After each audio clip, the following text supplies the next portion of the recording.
So we've been learning from the story of Joseph over the last several weeks. We've learned that our lives are almost never all good or all bad, but they're usually some combination of both. We've learned that if we're His, that God is with us, even if we think He isn't.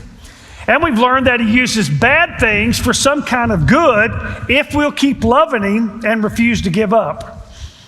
He can use bad for good, turn curses into blessings.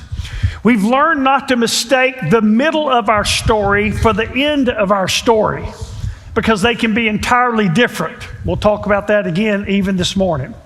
Now this morning I want to shift our focus from Joseph, the good guy, to his brothers, the bad guys, who betrayed him and sold him into slavery. So what do we learn about God in this story? What do we learn about life in this story? I'm calling this message Bad, Good, and God because we see all three here.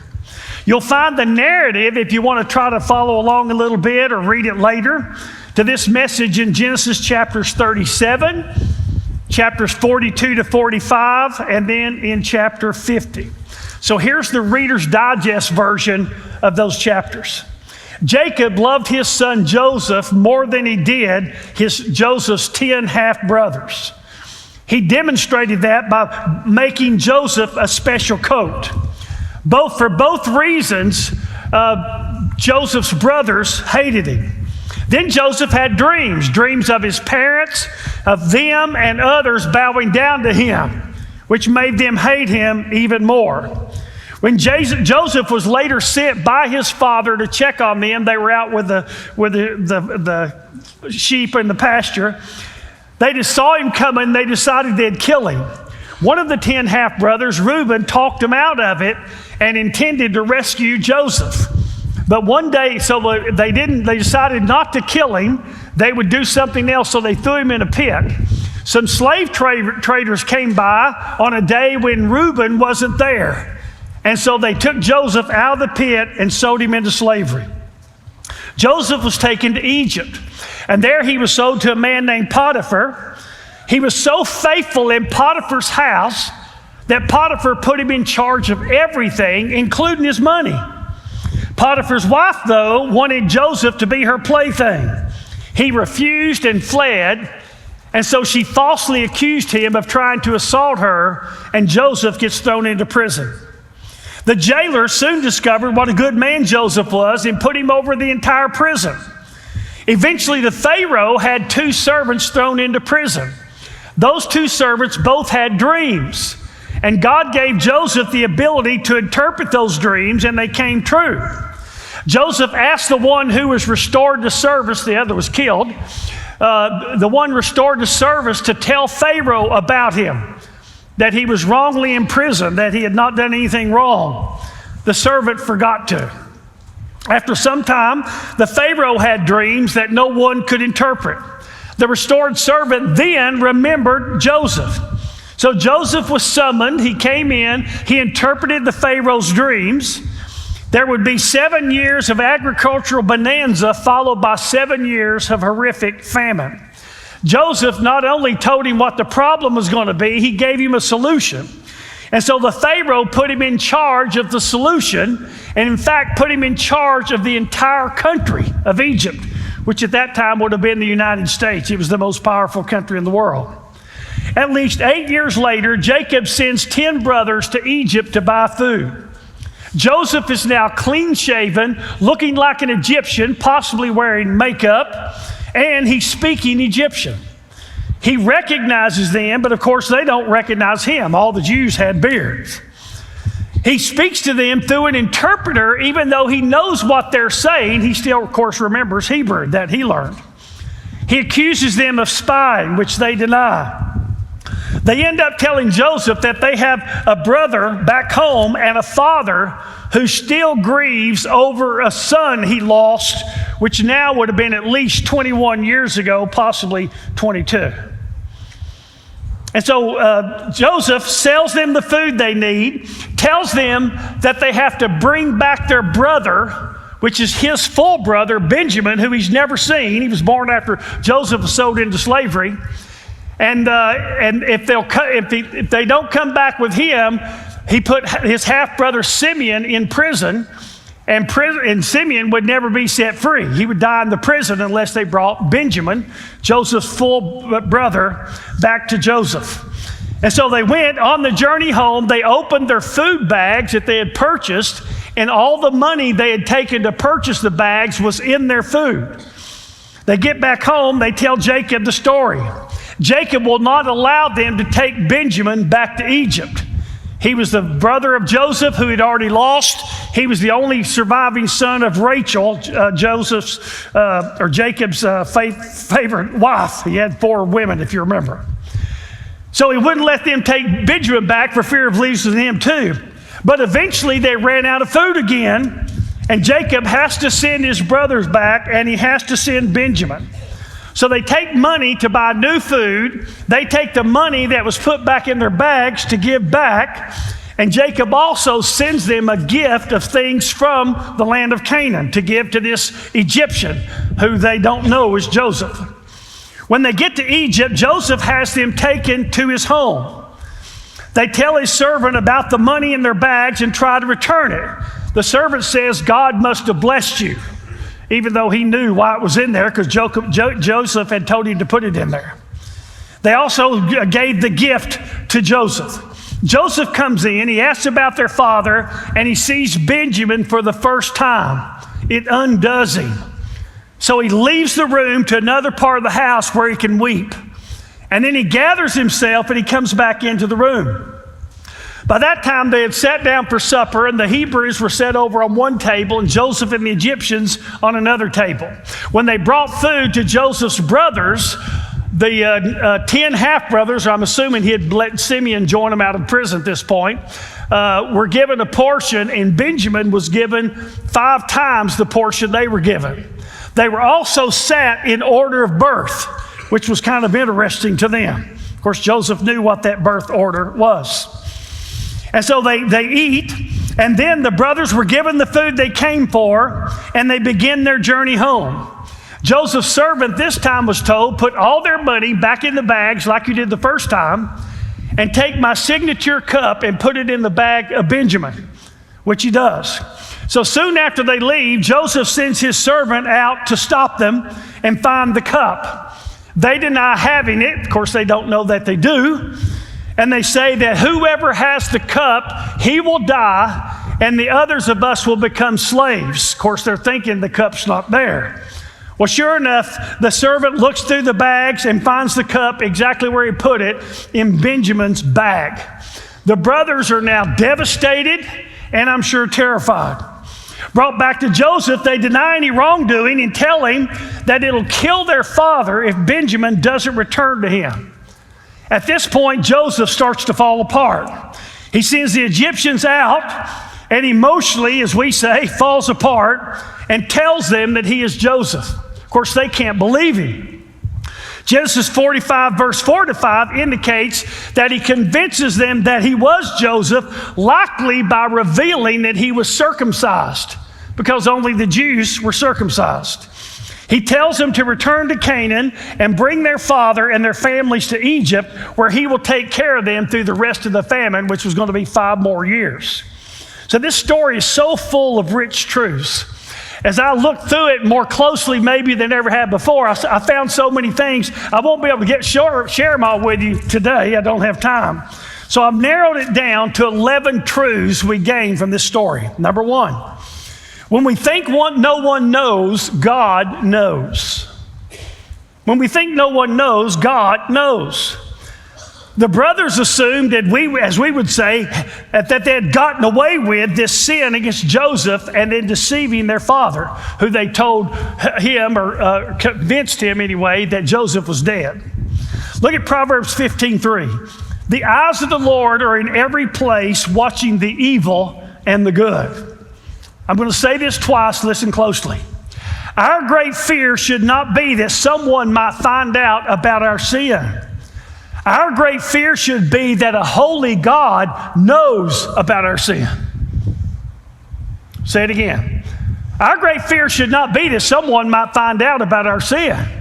Our great fear should be that a holy God knows about our sin.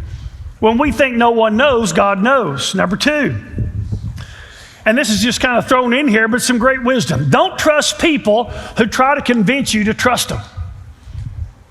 Don't trust people who try to convince you to trust them. The brothers told Joseph in Genesis 42:11, "We are honest men." Now, if the saying, liars, liars, pants on fire, their robes would have caught fire when they said this. You remember, they've lied about Joseph. They lied to their father. So there's nothing wrong with someone saying, you can trust me. But anybody who goes on and on trying to get you to trust them, you probably can't. How many of you have experienced this? I mean, they're just go, oh, you can trust me. I'll do you a great job. And they just go on and on. People who actually have character don't have to and don't try to sell the fact that they have it. We'll say that again. People who actually have character don't try to sell it, and they don't have to sell it. They might tell you they got it, and if you want them to try to sell it, they probably just walk away. They don't have to sell it. Don't trust people who try to convince you to trust them. Number three, we may have an advocate that we mistake for an antagonist. We may have an advocate, a friend, that we mistake for an antagonist, an enemy. It's possible to mistake enemies for friends and mistake friends for enemies. Surely at this time, Joseph assumed that he had been betrayed by all of his brothers. He wasn't privy to Reuben's conversation telling the brothers not to kill Joseph. He did know that Reuben was going to come back and try to sneak Joseph off and get him back to his father and save him. But in Genesis 42:22-24, as the brothers tell the story, Joseph realizes that Reuben had actually tried to save him. There were 9 bad guys. There was 1 good guy. He had assumed there were 10 bad guys. There may be some, but I don't know a single senior pastor who's not been betrayed by somebody in their church who they consider to be a friend and an ally. Not one. Sometimes what you thought to be a friend turns out to be a foe. And sometimes who you thought to be a foe turns out to be a friend. And that's kind of what happened here in this story. You may have an advocate that you right now are mistaking for an antagonist. Somebody might differ with you about something, and if you're insecure, like I was for so many years, you will think they hate you. If you don't agree with what I say, you must hate me. You must think that I'm no good, I'm not smart, or whatever else. Not true. There are good people who will differ from you, who are your friends and allies. Don't throw them away. And there are other people who will kiss all over you, metaphorically, who you better not trust. Sometimes the antagonist, who you think's the antagonist, is your advocate, and vice versa. Number 4, getting past something doesn't erase the pain. Getting past something doesn't erase the pain. 2 weeks ago, I talked about this. Last week, Brennan mentioned the names of Joseph's kids that stated that he had gotten past what had happened to him. But look in Genesis 42:24. Joseph turned away from them and wept. Maybe, possibly, he wept out of emotion of seeing his brothers again. I think it's more likely that he wept because seeing them again triggered all the pain he had been through. It was they who betrayed him. It was they who threw him in a pit, likely to leave him to die. It was they who sold him as a slave. And then he ends up at Potiphar's house where he's lied about. Then he ends up in prison. They probably triggered the pain. Listen closely. When you have a great loss, you usually don't move on from it, you move on with it. You don't get over it, you get through it and past it. If you lose a child especially, but also a mate, or possibly for many of us, a parent, you lose maybe a close friend, you don't go on through life without that affecting you. When you have a great loss, you usually don't move on from it, you move on with it. I now have this pain, but I'm going on. You don't get over it, you get through it, and you get past it. I put in your outline, what we gain doesn't erase what we lost. Now think of somebody, how many of you can think of somebody who really hurt you? Come on, just raise your hand. Or something that happened that was a deep loss, a death, something else. Come on, raise your hand. I want you to vote on this one, okay? How many of you, if somebody hurt you, you have forgiven them? Okay, let me ask you a question. Did you forget the pain? No. Forgiveness doesn't mean amnesia. You remembered the pain.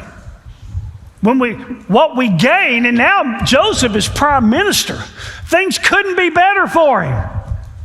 But he still remembers the pain and the loss. That ought to help some of you because you still beat yourself up because you have feelings about what was done to you. You ought to have those feelings.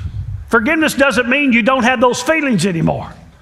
And some of you beat yourself up because you know somebody died some long time ago and you think, I ought to be better than this by now. I ought to be over this by now. But you're not. Let me tell you, you're probably doing fine.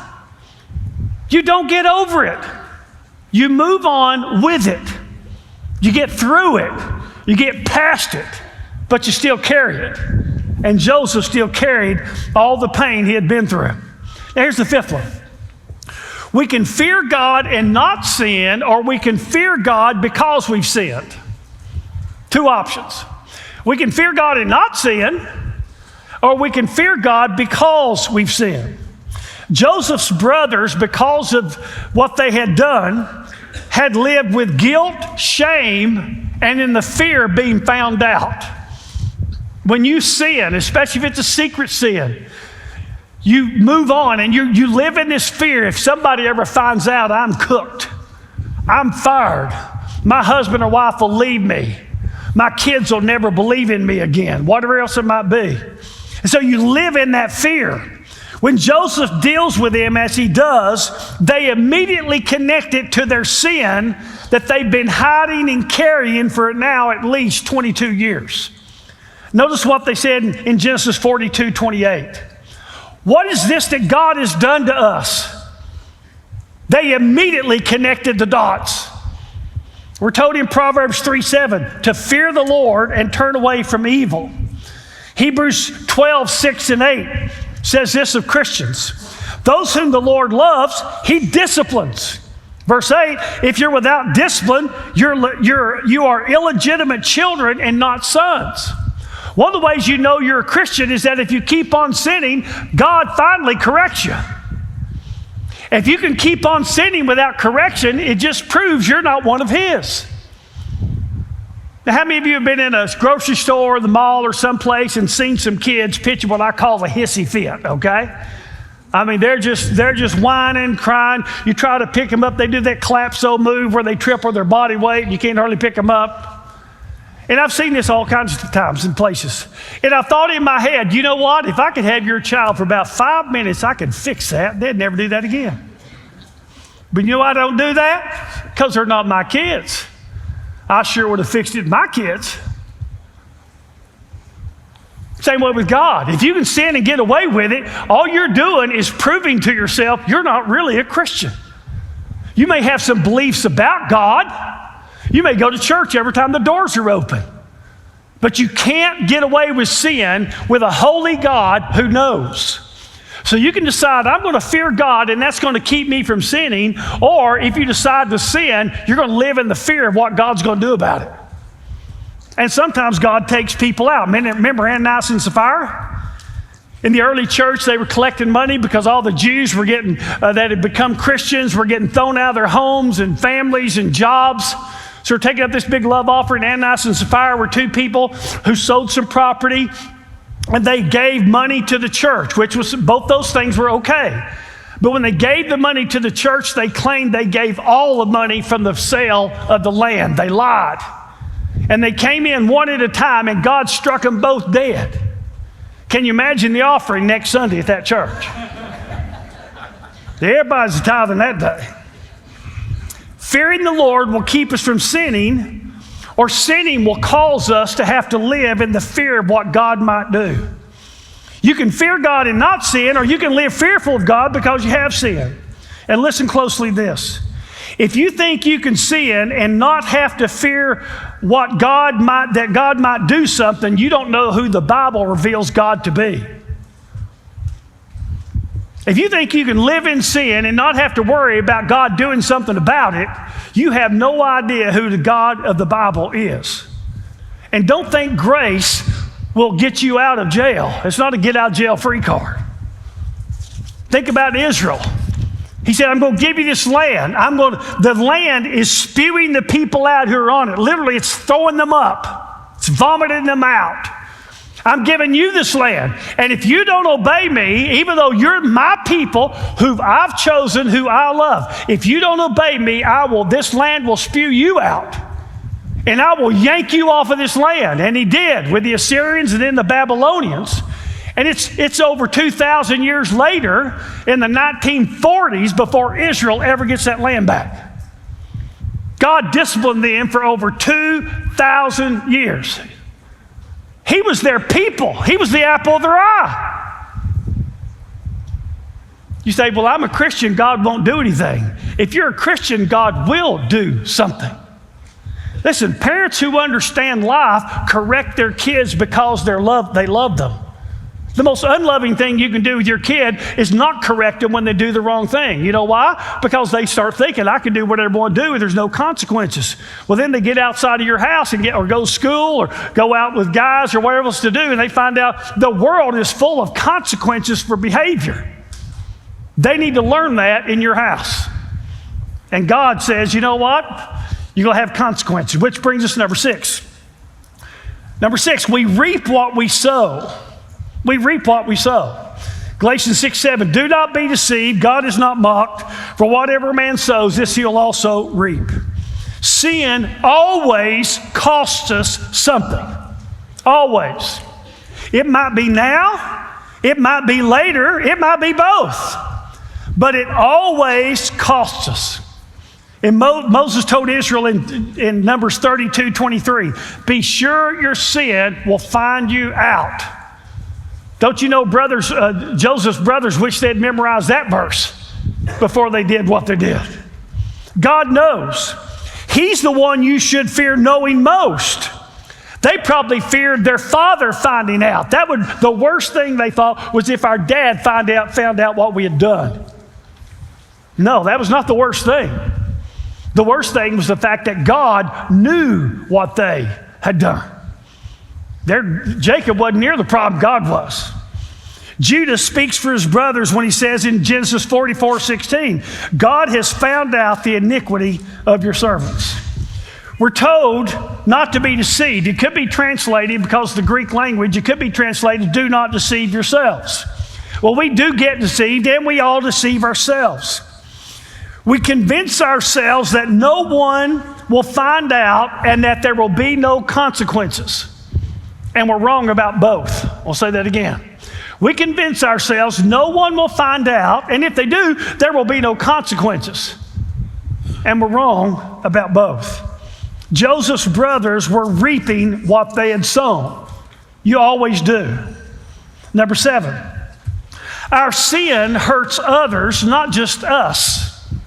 Our sin hurts others, not just us. So today I've got 3 things. First, we reap what we sow. Galatians 6:7, we just talked about that.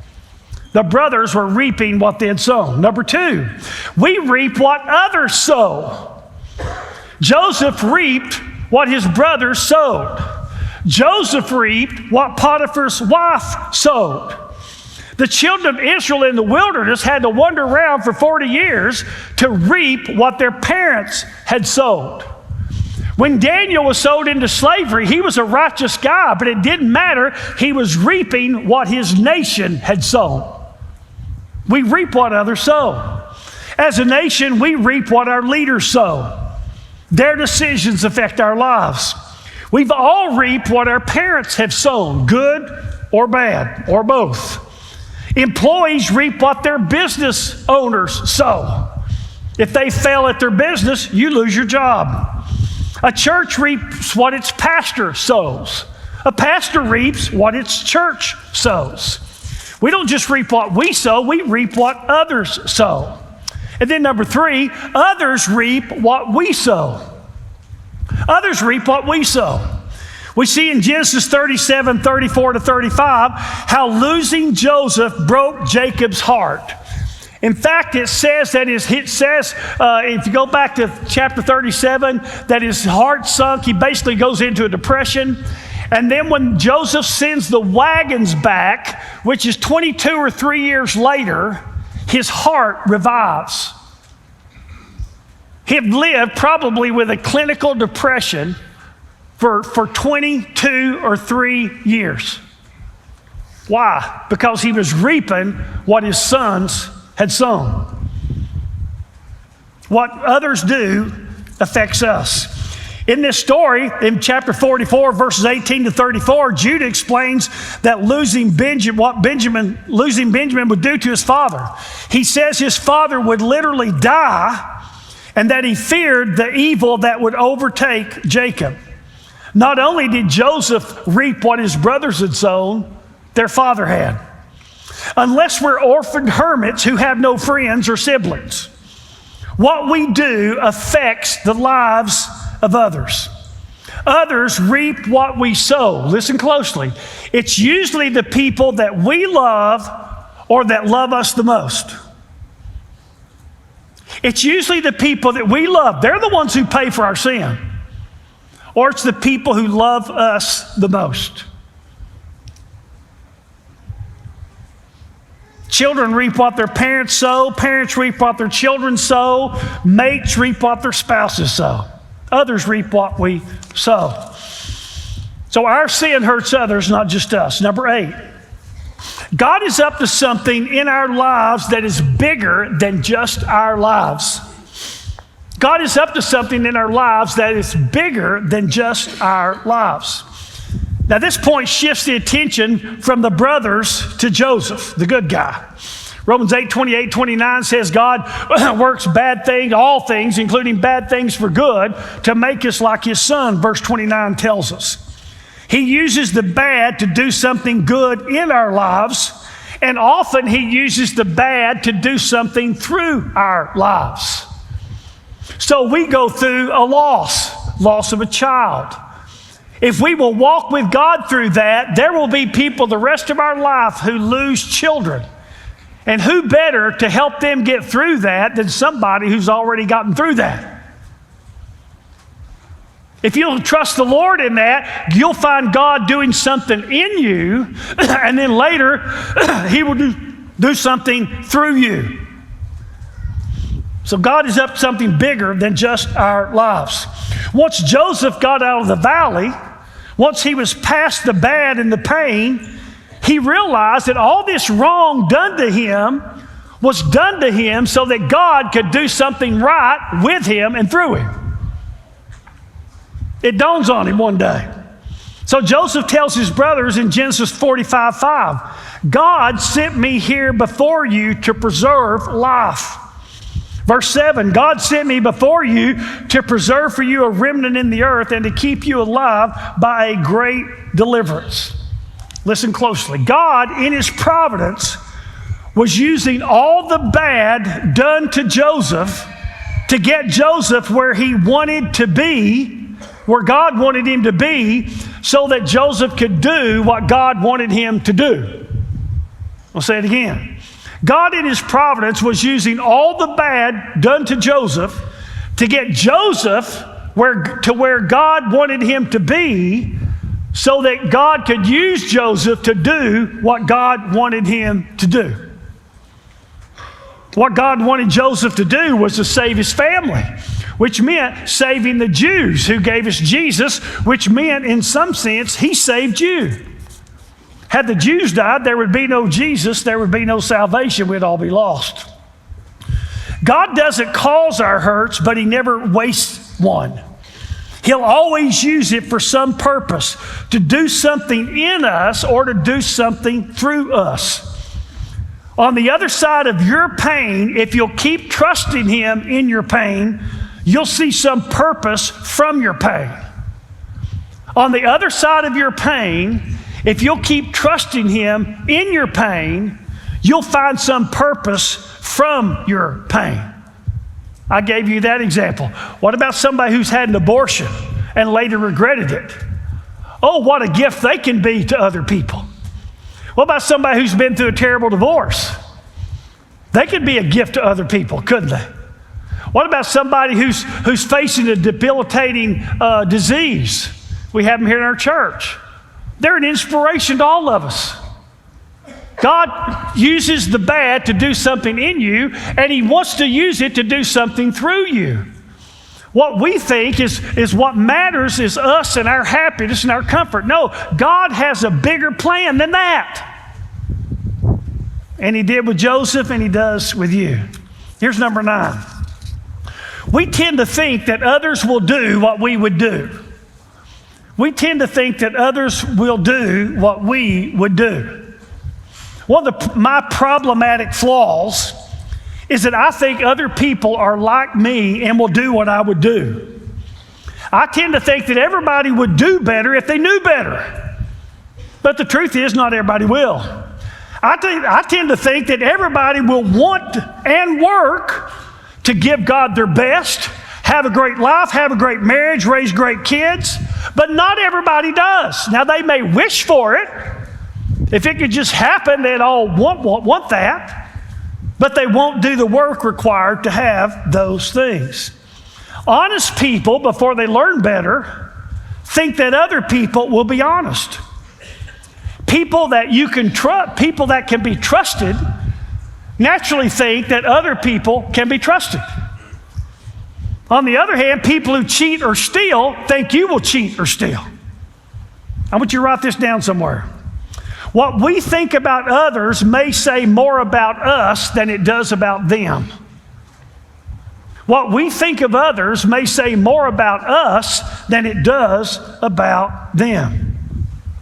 In Genesis 50, verses 14 to 17, Jacob has died. They've taken him back to Canaan and buried him, come back to Egypt. The self-proclaimed honest brothers, remember them? They thought that Joseph would do what they would do. So they come up with this plan, and they say to Joseph that in Dad's dying days, he told them to tell Joe to forgive his brothers and not retaliate in any way about what they had done. Here's the honest men lying again. So they wanted Joseph to do that. They thought that Joseph would now punish them. Dad's gone, they're going to pay. Why? Because they thought Joseph was like them. But he wasn't at all. We tend to think that others will do what we would do. Understand that people are who they are, not who you are. People who are who they are, they're not who you wish them to be, and they're often not at all who God intends for them to be. I'm the naive, eternal optimist about people, thinking that they can change and that they will change. Maybe they can, but you learn that most of them don't if they can. They just don't. When somebody reveals who they are, be wise and believe them. Some of you divorced because you married somebody and they showed you who they were and you didn't believe them. You lived under this illusion that under the power of your love, you could turn them into who you wanted them to be. You marry who a person is, not who you think they can become, not who you hope they will be. So dating is an exploration. That's why you should not get physically involved when you're dating, because then your thinking gets all gooped up. You start losing IQ points. And you start tolerating behavior that if you hadn't gotten physically involved with, you'd have ditched them a long time ago. But now you don't want to do it. When people tell you who they are, believe them. I spent most of my ministry thinking I could change people. I thought I could save every marriage. Not. I thought I could help flawed people reach their potential. Now there's a worthless word, potential. What potential means, we think potential means all they can be. No, potential means how badly they underperform. So when you say a guy's got a potential, what you're saying is he could do a whole lot better, he just doesn't, does he? But I want to think everybody will do what I'll do. When people show who they are, believe them. If God doesn't change people who are unwilling to change, what chance do you think you or I have of changing them? If God doesn't change people who are unwilling to change, what chance do you think me or you have to change them? Here's number 10. This is incredible. I mean, this is shocking. It's amazing. It's incredible. Number 10, God can use even use the evil of men to accomplish his purposes. God can use the evil of men to accomplish his purposes. What an incredible thought. Look at what Joseph told his brothers in Genesis 50:20. You meant evil against me, but God meant it for good, in order to bring about this present result, to preserve many people alive. Now, I love this because I love that Joseph wasn't living in denial. Oh, I know you didn't mean it. Oh, it didn't hurt. Oh, he didn't give them any, he didn't allow them to be absolved of their responsibility. They meant it for evil. He knew it. But you know what? God meant it for good. He meant it for good. Look at Psalm 76:10. The wrath of man shall praise you. What chance does the devil have, and what chance do evil men have when their wrath praises God? God can use the worst that man can do to accomplish his purposes. Best example of this is the cross. So evil religious leaders had Jesus crucified. In God's providence, he used Christ's death to pay for our sin. Bad, evil turned good, a curse turned into a blessing. Write this down somewhere. The evil of Satan and man are no match for the power and goodness of God. The evil of Satan and man are no match for the power and goodness of God. So all these people did all the wrong things, and a God who is good and powerful took every one of them and used them to his advantage. Used them to Joseph's advantage, the person they were doing it to. Wow. If there's no other reason in the world to follow Jesus, that's a great one. That ought to be enough. Here's number 11. Our stories can have a great ending if we will let God be God. Our stories can have a great ending if we will let God be God. I said in the 2 previous messages that the middle of your story may not at all look like the end of it. So think about Joseph, sold as a slave, falsely accused by a lying woman, forgotten by a cupbearer, and then seemingly out of nowhere, Joseph becomes prime minister. Who would have thunk it? Definitely not his brothers. Israel, slaves in Egypt. Joseph dies, and they were there for 30 years during Joseph's reign. He apparently dies. Apparently a new Pharaoh comes into power, and when that happens, they enslave the Jews. The Jews had been slaves for 400 years, and then they are delivered by miracles. They leave Egypt, as we would say, filthy rich, because Egypt basically gave them all their money as they left. Who would have thunk it? Who would have thunk it at year 10 of slavery, or year 100 of slavery, or year 200 of slavery, or year 300 of slavery, or year 399 of slavery? Who would have thunk it? That in just no time, this story's going to turn, and we're going to be free. We're not just going to be free, we're going to be rich. We're going to get paid back wages for all this slavery. We're going to see the hand of God like few people on the planet will ever see it. The story might change. Jesus, arrested by those who should have worshiped him, abandoned by those who followed him, crucified by a man who thought he was innocent, buried in a tomb he couldn't afford. Boy, that's a terrible story, isn't it? But Easter's coming. Raised from the dead, ascended to the Father, given a name above all names. Every knee will bow before him. Every tongue will confess that he is Lord. Who would have thunk it? Who would have thunk it when they took Jesus off that cross and carried him and put him in a tomb and rolled the stone in front of it? Nobody. Definitely not the Jewish leaders. Definitely not Pontius Pilate. God can use the evil of men for good purposes in your life. Our stories can have a great ending if we'll trust God and let him be God. Quit telling him how to run his business. God, if you knew what you were doing, I wouldn't be in this situation. God, if you loved me, I wouldn't be in this situation.